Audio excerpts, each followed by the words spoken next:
welcome back. Oh my god, I looked at myself last time. Oh, anyway. No.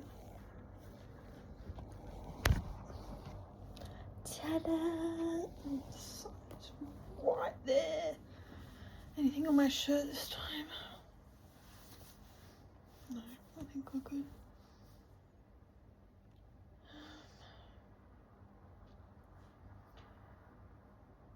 Hold on. I'm halfway through a chapter. Hold on. Alright. We're up to 27, I think. There's a bit of a gap. But we're just gonna ignore that. We skipped a chapter. All that happened was that the daughter was super sus of the guy. As per usual. Chapter 27.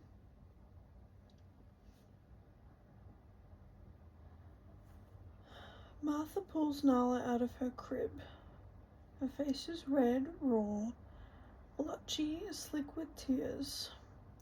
Her skin bends to the touch, and then suddenly she is vomiting again, so forcefully that it spatters down the side of her cot, down the legs of Martha's jeans, and into the shaggy pink rug on the floor.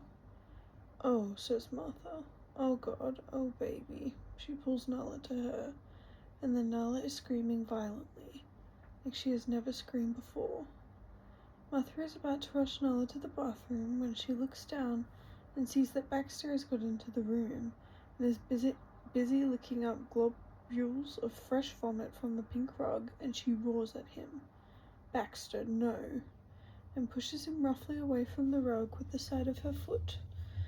Her shouting at the dog makes Nala scream again, and Martha carries her to the bathroom and lays her down on the bath mat. She takes off all her clothes, then her nappy, which is worryingly dry. Nala wrists and wriggles on the floor, and her body feels red hot. Martha grabs the electronic thermometer from the bathroom cabinet and touches it to Nala's ear. She waits for the high-pitched beep and then looks down at the reading. 104 degrees. She pulls her phone from the back pocket of her jeans and Googles toddler temperature fever. The internet tells her that she should take Nala to the hospital, but Alistair has disappeared with the car, and the car has Nala's child seat in it, and she feels sure there is a spare one somewhere in the garage, but she can't go hunting around in the garage in the middle of the night with a sick, screaming child in her arms, and the boys are at their dad's, and Martha is old. She suddenly feels old. Too old for this. She's nearly 48, and she should be sitting with her feet up, watching TV, enjoying the solitude of a night to herself, not dealing with a feverish child. A child she hadn't even wanted, not really, not at this stage of her life, with the boys finally breaking free. A child that Al had talked her into having. And why? What for? So you could go cold on her, disappear every week, turn off his phone, come up with strange excuses for his absences, act weird. She brings his number up on her phone and calls him. It rings 12 times and then goes to voicemail. Where are you? Nala's sick. I have to take her to A&E, and you've got the car seat. I need you to get back here now. She picks up her boiling hot child and holds her to her chest. Oh, my baby, my poor, poor baby. Nala goes rigid in her arms, and Martha holds her to the side of the bath. The next load of vomit hits the enamel. It's clear now. Is that better or worse, Martha wonders, than opaque vomit? Is it worse? I don't think so. She soothes Nala again, wipes her mouth with the towel, wraps her in it, rocks her, whispers to her, reaches for the Calpol, the syringe. The first attempt to get her to take it ends up with a slick of pink down the white towel, a view of Nala's throat as she screams her disapproval. The second attempt is more successful. She holds Nala's mouth closed and feels limp with relief as the medicine disappears somewhere. Does not reappear, at least. She will give it 20 minutes, she thinks, and then she will take Nala's temperature again. If it is still 104 degrees and she has not managed to find the spare child seat, she will call her friend Grace, who lives one road away, and ask her to drive them. She mops Nala down with her damp flannel and then puts her into a fresh set of pajamas. Please, she thinks to herself, please don't be sick again. She pulls Nala's hair off her face and kisses her hot red cheek, and then she takes her down through the house, the TV still flickering, the sound muted, the dog staring up at her from the kitchen, slightly worried after being shouted at. She slides her feet into slippers and heads down the pathway towards the garage. Nala cries. The garage is dark and cobwebby, and Martha uses the flashlight on her phone to pick her way through plastic storage containers, metal shelving racks, cardboard boxes. Finally, Nala sobbing in her arms, Martha finds the car seat she's been looking for, and then she groans when she sees that it's far too small for Nala. It's for a newborn. She turns off her phone torch and slams the garage door shut behind her, crunches hard across the driveway and back to the house, where she takes Nala's temperature again. It's 105.8. In a silent rage, she calls Al again, even though she already knows he won't pick up. Fuck's sake, she hisses into the voicemail. Where the fuck are you, Al? Just fuck's sake. She ends the call with an angry jab of her finger against the screen. She looks at the time. It's been 20 minutes since she told herself she'd wait half an hour. She takes Nala's temperature again. It's still 105.8. She sighs and finds Grace's number in her phone. I'm really sorry, she says. I really am, but please, I need a huge favor. Grace's fingers are tied around her steering wheel 8 minutes later. Martha sits in the back with Nala on her lap, an overnight bag on the seat next to her, just in case. This isn't right, says Grace. You know that, don't you? This just isn't right. Martha presses her lips and nods. Yup, she says. I know that. Of course I do. Do you?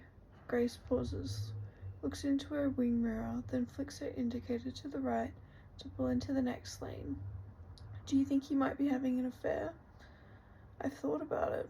Of course I have. And I have no idea. He just says it's the nature of his job. So where did he say he was going tonight? He didn't. He was meant to be home from work at 7. We were going to have our usual Wednesday night dinner. You know, when the boys are at Matt's. He was going to bring something from the place where he'd been working, so I didn't even have any food in. That's terrible, Marth. I mean, not that I'm bothered about that. I've put on so much weight recently, since I stopped breastfeeding. Quite happy with a girl dinner, you know. But it's the principle, isn't it? Try him again, Grace says, eyeing Martha in the rearview mirror. No point, he won't answer. Grace sighs. Then there is a poignant silence before she says, have you ever thought about using a tracker on him? What? You know, one of those things you can use to track your luggage or your dog. Just drop it in his pocket or in the car so you can see where he actually goes when he's abandoned you at home. That's a horrible idea, Martha says, and she means it. She has never been the sort of person to overstep boundaries, to infringe on another person's privacy. Well, no more horrible than what he's been putting you through. Yes, but why should I lower myself to his level? Because he left you without a car or a car seat for your baby, Martha. That's why. They fall silent as Grace pulls up outside the hospital and turns off the car engine. Martha sighs softly but doesn't reply. Nala has gone quiet and limp in Martha's arms as she carries her into the emergency room, which worries her more than the rigid screaming. They don't have to wait long. A triage quickly into the children's waiting room, and from there quickly into a doctor's consulting area, where Nala is prodded and poked and touched and tested, and an hour later, Martha has a diagnosis for her baby of norovirus and severe dehydration. She is taken away to be put on a drip, and Martha is left sitting on a squeaky chair in a brightly painted room with a harsh strip light overhead that makes her head pulse with tiredness and sickness and fear. It's nearly lunchtime the following day when Martha and Nala are finally home again. The shop is shut and customers have had their orders cancelled, and Martha has spent the entire morning fielding calls from irate people who have been mildly inconvenienced because her child was ill and because her husband was not around to pick up the slack.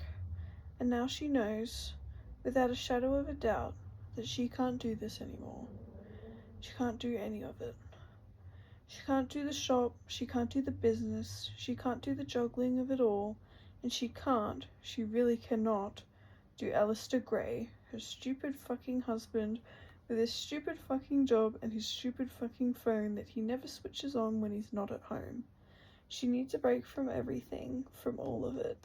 She wants to go to bed, and she wants to sleep for 100 years and wake up and find that everyone has sorted out everything while she was gone. That there is nothing left for her to do.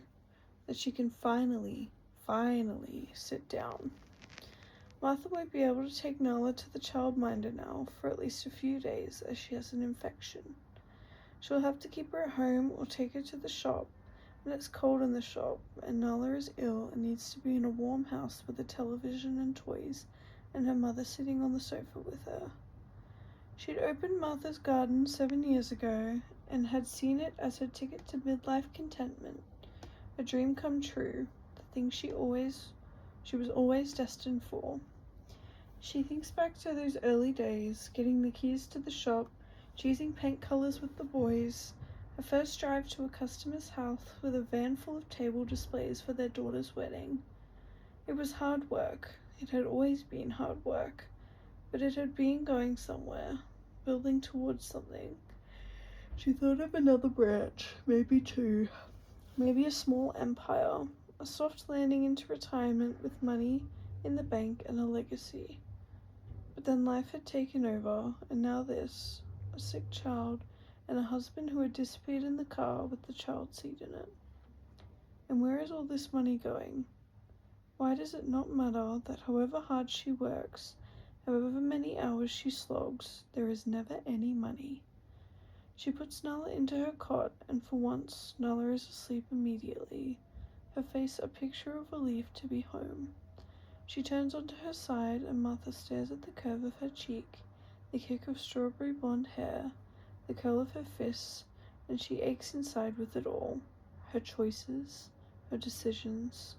Al. There'll be no caving when he gets home this time. No submitting to the allure of wine on the sofa and cold toes buried under his lap. Not this time. Not this time. He returns an hour later. He is rumpled and smells like he slept in his clothes, which he tells her he did. He was so tired at the end of his day's work, he says, and there were no empty rooms at the hotel where he was working, so he took a sofa in the staff room, he says, took off his shoes and socks and slept in his shirt and trousers. His stubble looks unwashed, his breath is stale. Please, he says, can I just go up and have a shower? Then, and only then, does he look at Martha and say, how come you're home? Who's looking after the shop? She sighs and shakes her head. Go and have a shower, she says. I'll tell you when you come back down.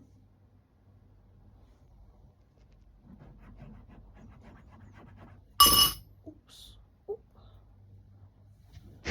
Oh, this man is insane. Oh my god.